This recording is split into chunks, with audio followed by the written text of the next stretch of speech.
So today we are going to study Patent Act and the index of the Patent Act because this will form the basis of all the other acts and other sections that you're going to study. So this particular act has got 162 sections and it is divided into various chapters.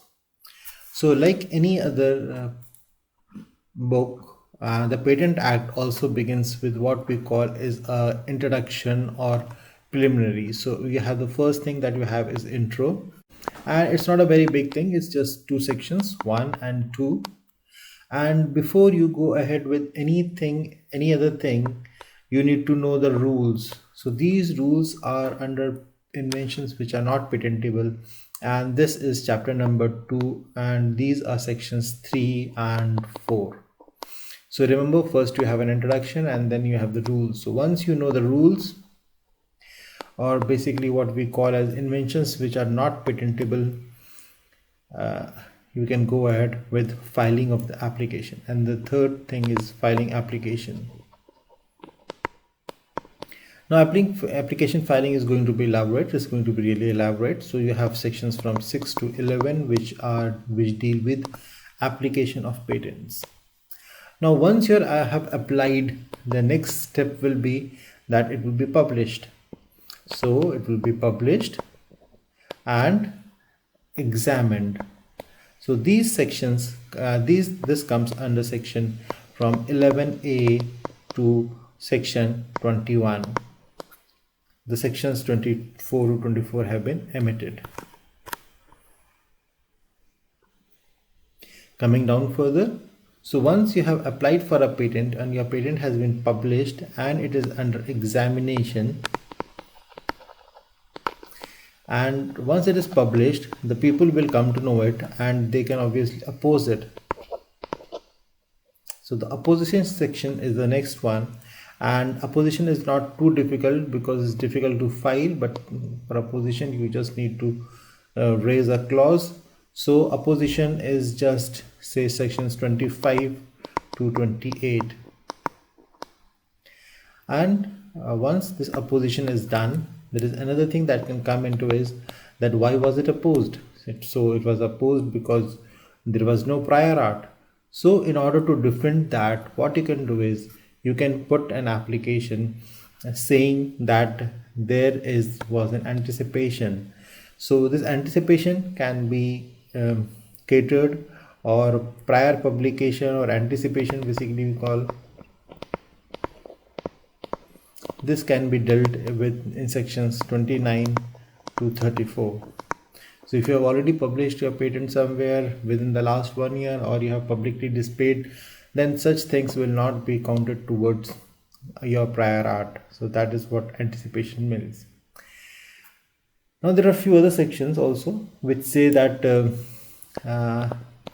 is a clause for secrecy which says that an invention cannot be granted if it has to be kept as if it is relevant to some secrecy directions or other things. Okay, so that is again secrecy direction. So once you have been opposed and anticipation has been done, so the person would really be scared of doing anything, so he will like to keep everything very secret.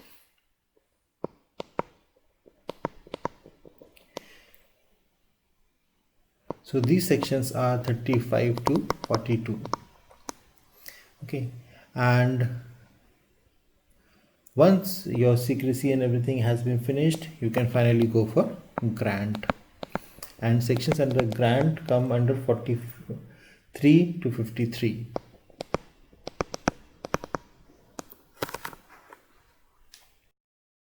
Once the patent has been once the patent has been granted,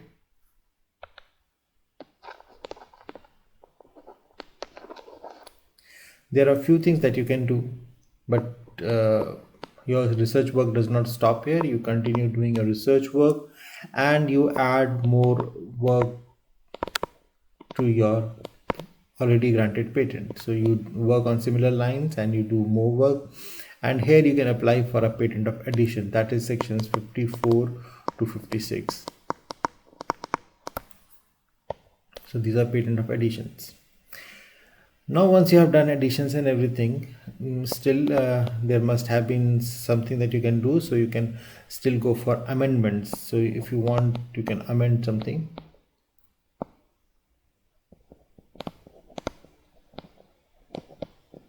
So you can do amendments, and these are sections 57 to 59. So we are seeing how the journey of the patent goes. Okay, so don't take my words for as per standard. It's just for the purpose of helping you learn the various sections in the index of the Patent Act. So still you can make some amendments, and all the while you are doing all these things like granting opposition and everything, you are busy in it, you forgot to pay the restoration amount, so your patent lapsed. So if you want to restore a lapsed patent, okay, so these are section 60 to 62. So once you have been able to restore your lapsed patent, now you need to see what you do with this thing. You have got two options. Either you go about and surrender this patent and you say that okay, it's not good for nothing, or you go for a revocation. And these both the things are covered under 63 to 66.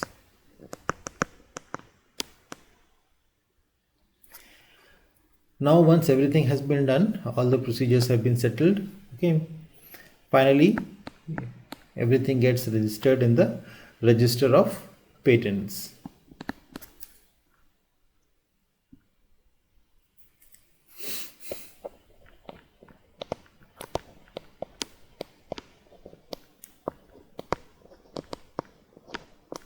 So everything gets entered into the register of patent, and this is section 67 to 72.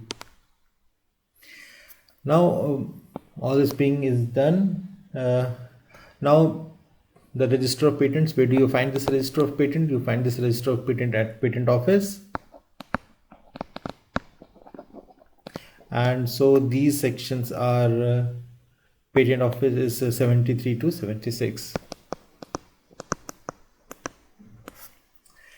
And once you have put everything in the patent office, when you go to the patent office, you will find the controller generally over there, and this controller generally will have certain powers, and these powers are defined under sections 77 to 81.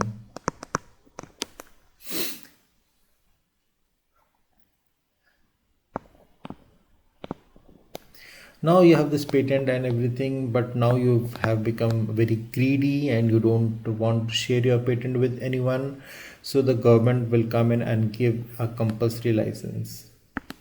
So a compulsory license will be given, and this compulsory license is from section 82 to 94. So the government comes in and they forcefully give a compulsory license for the work that you're doing. So this is an important section. So this is what it is.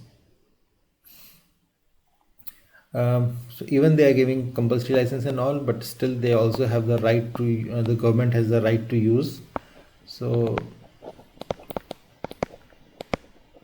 the government still has the right to use, so they can use it.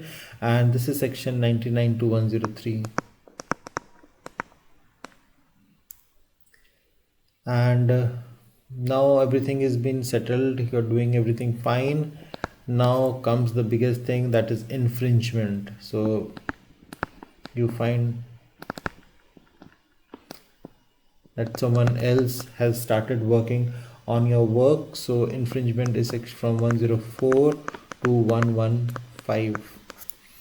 So you see that while you were doing everything, your patent was so very good that someone came and filed an infringement suit. And once this infringement has been filed, you go and appeal, and you go and appeal to the appellate board. So this is 116 to 117. that is from A to H. So remember that there are just two sections, 116 and 117, but it's from 117 to 117A to H. So you also have 717, and then you also have 717A. And once everything has been done and fine, finally, if there's something wrong, you can demand for penalties, or the court can impose some penalties. So these penalties are covered under 118 to 124. And so a lot has happened, and now you are really it's a headache for you. So you say, what do I do? So you basically go and say that I cannot handle all these things, and so you go to a patent agent.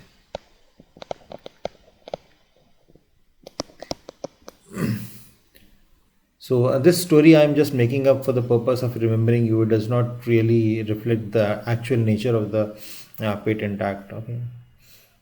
So you go to the patent agent and he will do work for you. So it's 125 to 132. And once the patent agent comes into picture, he is a smart guy. Okay. So what he will do is he will take your patent to the international level. Okay. So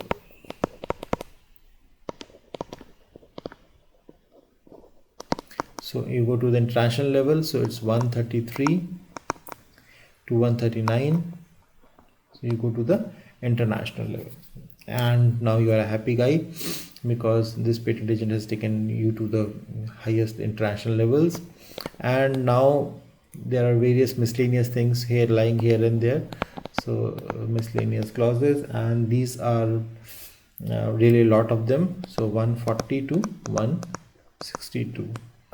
So this is the basic journey that I walked you through for the patent agent. So let's take a quick revision.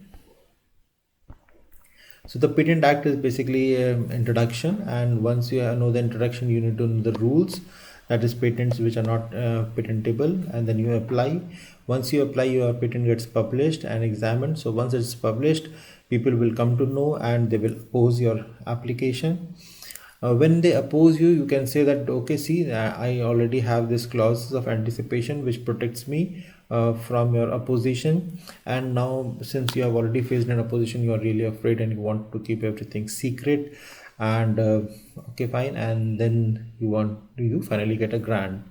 And once you get a grant, your research does not stop there. You keep doing research, and so you add more things to it. So you file a patent of addition, and then you feel that there's something is wrong, so you amend it. And while you were doing all these things above, your patent got lapsed, and now you have two options: either you surrender it or you revoke it. And so these are the sections, and once everything is done, finally everything is entered into the register of patents.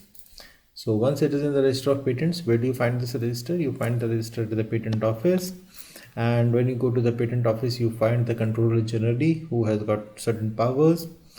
Now your patent was very good, so again the government found that you are using it for monopoly, and they granted a compulsory license, and they also have the right to use it. Okay, and since your patent was very good, it came up for infringement. Somebody infringed your patent, and then you appealed to the government, and finally the government imposed penalties on the other person. Now this was all a very headache thing, so you hired a patent agent, and once you hired a patent agent, he not only solved your other problems, he also took your application to the international level. So it's international arrangements, and finally at the end there are various miscellaneous items that you are doing. Okay, so this is what it is.